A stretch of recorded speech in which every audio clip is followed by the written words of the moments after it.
Good morning. So today we are going to talk about dividing by a binomial. So dividing by a binomial takes everything that we've learned so far and putting it together. This is also considered a rational expression. Okay? A rational expression is also a fraction. Because remember, a fraction is just division. So like 1 over 2, so let's just think about this for a second. So 1 over 2 is a 1/2. So that's a 1 divided by 2. Okay? So that's a fraction. It's also can turn into a decimal because I'm dividing 1 divided by 2. So that gives me a 50.50, 50%. Okay, so anytime we are dividing by a binomial, it's also going to give us something that's considered a rational expression. Okay, rational expression also means that you've got a, instead of just a number in the bottom, you've got a variable in the bottom. Okay, all right, so anytime you're dividing a polynomial by a binomial, you're going to factor. So you are going to factor the numerator. So we're going to have to remember our rules of factoring. Told you it's not going to go away, right?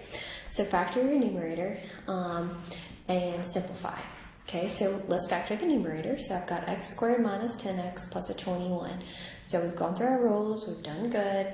I can't factor anything out. There's no greatest common factor up there. So what multiplies together to give me 21 and adds together to give me a negative 10?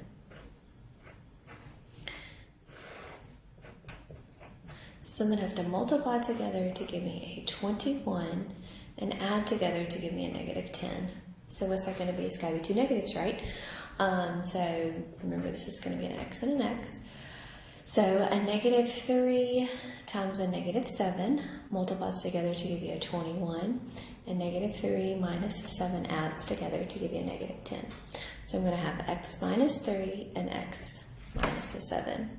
Okay, so now this is multiplication right here. So now I'm going to be able to reduce. Okay, so you're going to be able, what that means is you're going to be able to cross out the binomials in common.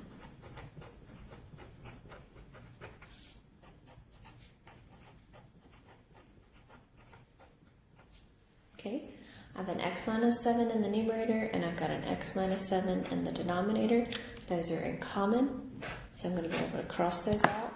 So I'm going to be left with x minus 3. Okay? There's your simplified version. Okay?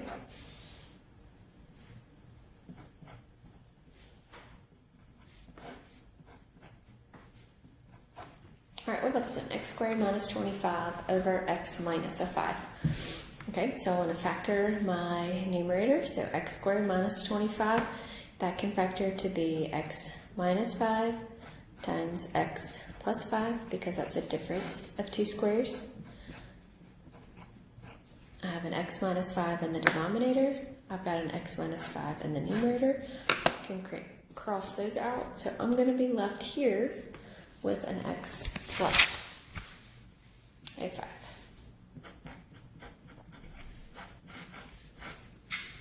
Okay.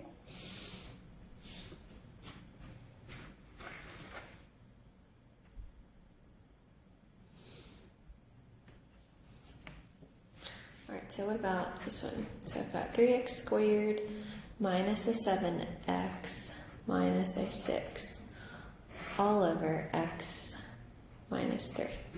Okay, so we need to factor the numerator. So I'm going to need some room to factor that numerator because there is nothing in common that I can factor out. That 3 right there, that's greater than 1, so I'm going to have to do that grouping method here. So I've got 3x squared minus 7x minus a 6. So I'm going to multiply, so something has to multiply together to give me 3 times a negative 6.